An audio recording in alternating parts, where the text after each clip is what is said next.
Hello and welcome. You're watching NDTV 24/7. I'm Osama Shab. Our top story of the day is the verdict on Article 370. A big win for the centre as Supreme Court upheld abrogation of Article 370 that had given constitutional autonomy to Jammu and Kashmir and state for 70 years.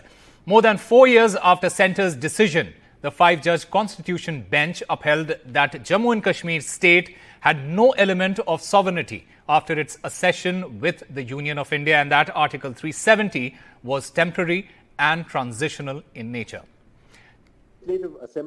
A big win for the centre as the Supreme Court upheld the abrogation of Article 370 that had given constitutional autonomy to Jammu and Kashmir state for 70 years.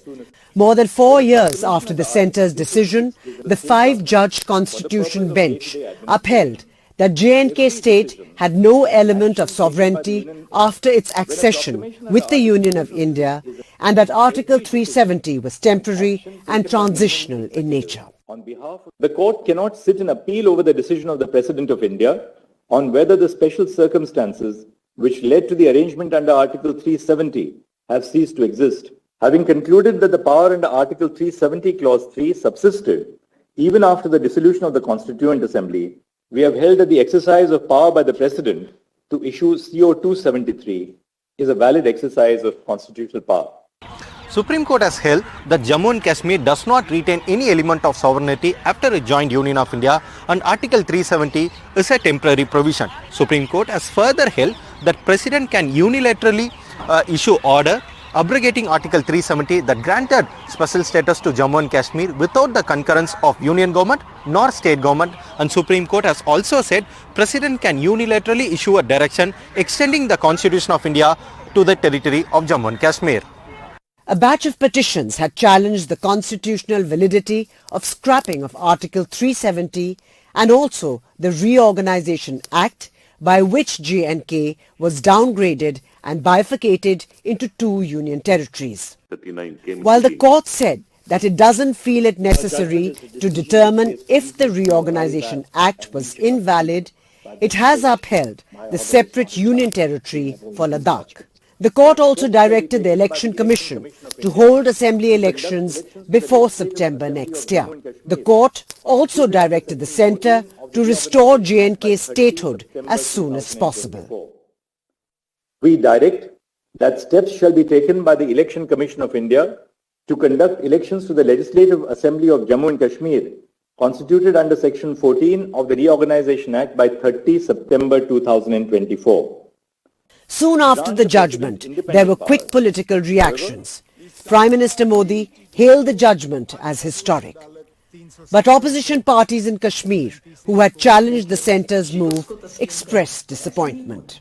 Congress, विपक्ष और विशेषकर communist भाइयों का हमेशा से हम पर आरोप था कि राजनीतिक बातें आप कर रहे हो। इस सारी चीजों को आज सर्वोच्च अदालत ने अमली जामा पहना लिया। न्यायालय ने माना कि जम्मू कश्मीर के पास कभी भी आंतरिक संप्रभुता नहीं थी। सुप्रीम कोर्ट का आज का फैसला ये एक पड़ाव है, मुश्किल ही सही पर पड़ाव है। ये मंजिल नहीं है हमारी, इसको मंजिल समझने की गलती मत करो। हमारे मुखालिफिन चाहते हैं कि हम उम्मीद छोड़ के दिल बर्दाश्ता होके शिकस्त को तस्लीम करें, पर ऐसा नहीं होना है। The landmark judgment is a turning point in J&K's constitutional status as Supreme Court closed the chapter of Article 370. While the reactions of different political parties and leaders are on expected lines, some had already predicted the fate of Article 370 case. A day before the judgment, a former judge in Kashmir has written, "Everybody knew it was dead, but some people wanted a death certificate, and I think they will get it." After a delay of 4 years, there was a marathon regular hearing of 370 cases by the 5-judge bench for 16 days. The arguments concluded on September 5th. The judgment has come days before the retirement of one of the judges, Justice S.K. Kaul. In his judgment, Justice Kaul recommended setting up a Truth and Reconciliation Commission to investigate human rights violations by state and non-state actors in Jammu and Kashmir. Then I've heard that I've taken note of the various factors such as Article 370's historical context in the text and subsequent practice to conclude that Article 370 was intended to be a temporary provision. As a corollary, there was a mechanism to bring the whole arrangement to an end. The effect of the power under Article 373, once exercised, would be that the article shall cease to be operative. With the court setting a timeline for elections in Jammu and Kashmir and asking the government to restore statehood, all eyes are on the road ahead for J&K. Bureau Report, NDTV.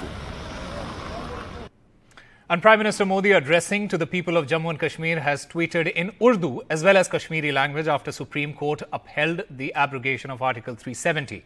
The Prime Minister said the decision is historic and it's a declaration of hope for the people of Jammu and Kashmir and Ladakh. He also assured the people that all the benefits of development will reach all sections of the Jammu and Kashmir population. He called it a promise of a bright future and a testament to the government's commitment towards building a stronger and more united India. He ended it with a hashtag, Naya Jammu Kashmir.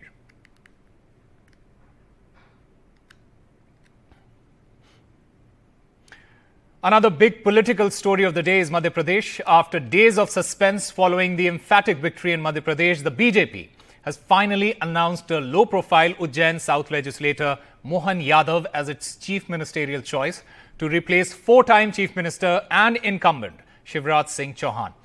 Mohan Yadav was chosen over several heavyweights, including the likes of former Union Minister Narendra Singh Tomar, who will now be Speaker of the Houses. Mohan Yadav will be sworn in with two Deputy Chief Ministers, Rajendra Shukla and Jagbir Dyavra. The party is yet to announce its choice for Chief Ministership in Rajasthan. My colleague Anurag Dwari had an exclusive chat with the now Chief Minister Mohan Joshi. Listen in.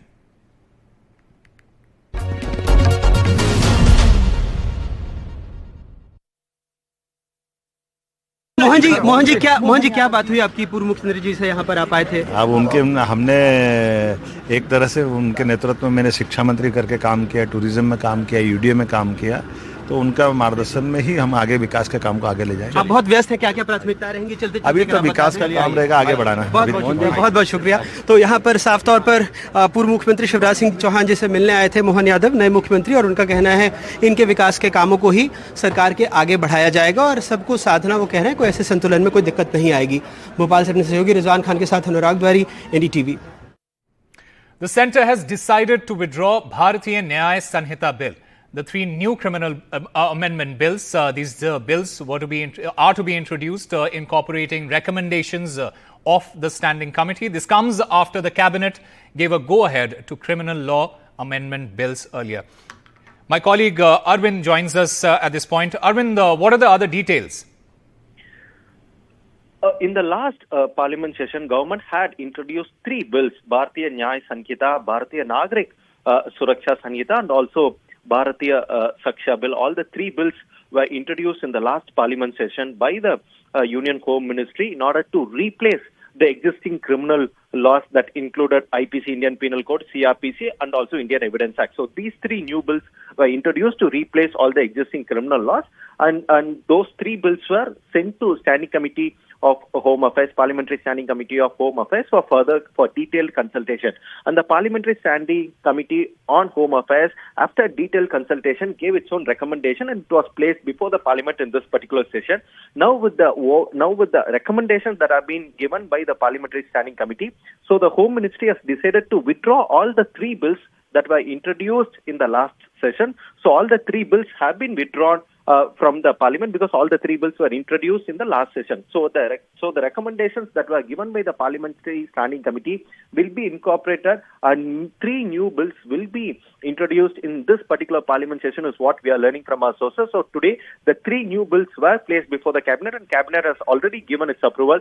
That means that anytime this week or early next week we can expect the government to come up with the three new bills because all the three bills that were introduced in last parliament session have been withdrawn today. So three new bills, all BNSS and also Bharatiya Sakshya bill, all the three bills will be introduced next week or later this week so that it can be passed in this session itself. That will be replacing the old criminal law, that is IPC, CRPC and Indian Evidence Act. Arvind, thank you very much for all those details. Moving on to our other story. 50 bank officials, 40 counting machines and 5 days of tireless counting have culminated in a staggering outcome. Rupees 353.5 crore cash seizure, according to sources in the Income Tax Department. The raids started from an Odisha-based distillery owned by a Congress MP's family. This unprecedented haul marks the largest single seizure ever made by an investigative agency in India, shattering all the previous records. Here's the report.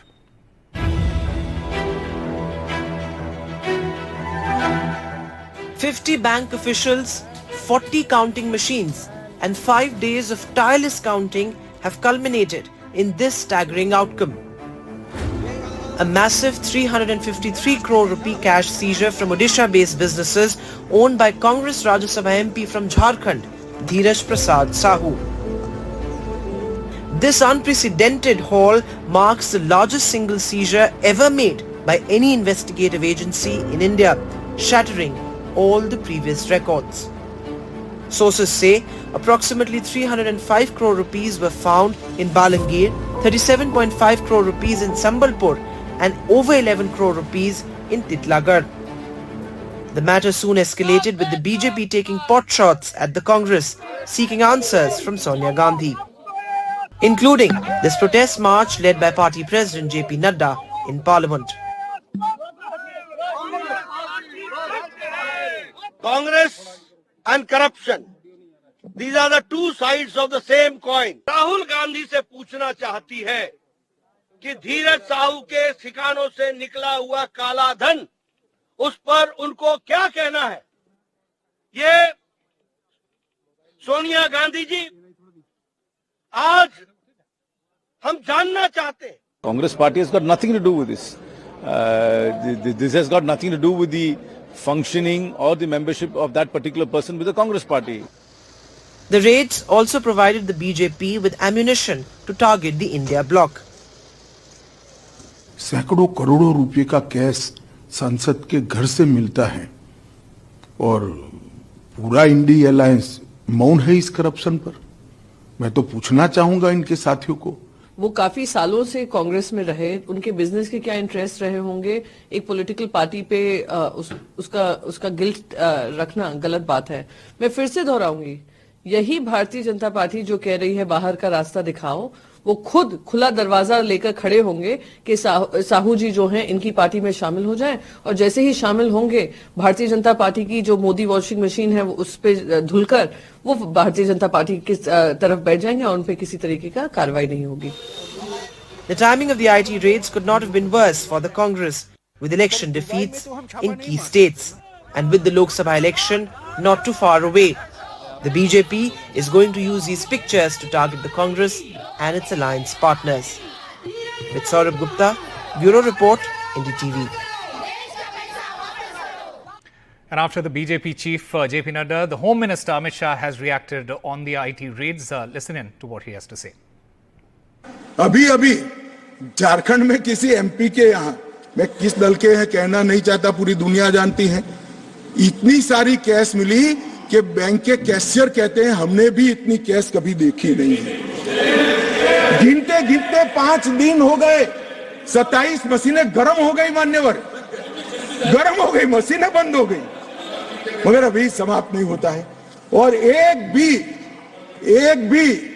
एक घमंडिया गठबंधन ने इसकी टीका भी नहीं की है, उसको सस्पेंड भी नहीं. We'll slip into a very short break. More news on the other side.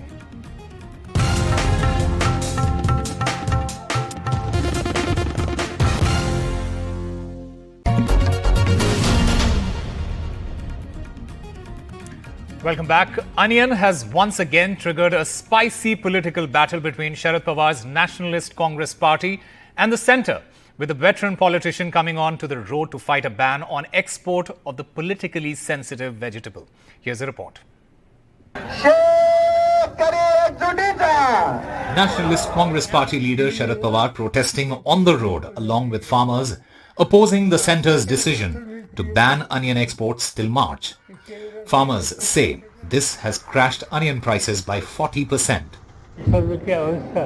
बहुत गंभीर है, कीमतें नीचे आ गई, उनका कॉस्ट ऑफ कल्टीवेशन जो है इसमें 50% भी उनको कीमत मिल नहीं रही। और दूसरी तरफ यहाँ बारिश ऐसे समय पर हुआ कि इससे भी नुकसान किसानों का हो गए। किसानों को दोनों तरफ से एक जबरदस्त कीमत देने की नौबत आई है। इससे कुछ न कुछ रास्ता निकलना चाहिए और वो रास्ता निकलने की जिम्मेदारी भारत सरकार, राज्य सरकार पर है। उन्होंने इस पर ध्यान देना चाहिए, वो ध्यान देते नहीं, इसीलिए हम सड़क पर आ गए, रास्ता रोका।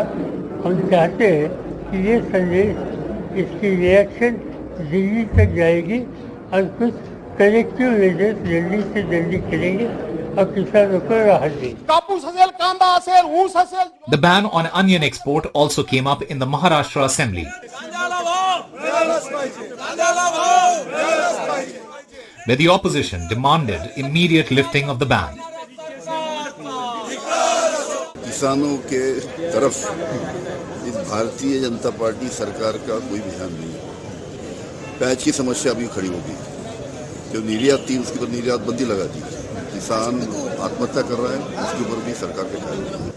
ये उस टाइम में उन्होंने जो 3 कानून लाए थे, उस टाइम जो किसान भाई भूख हड़ताल के लिए बैठे थे, 13 महीनों तक इन्होंने उनका भूख हड़ताल खत्म नहीं किया।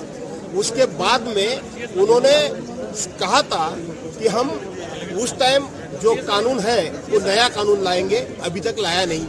ये झूठी सरकार है। In the last 2 years, area under onion in Maharashtra fell from 136 lakh hectares 2 years ago to 120 lakh hectares last year. This year's data indicates it has been grown only on 58 lakh hectares. Exports have been banned with a view to control prices.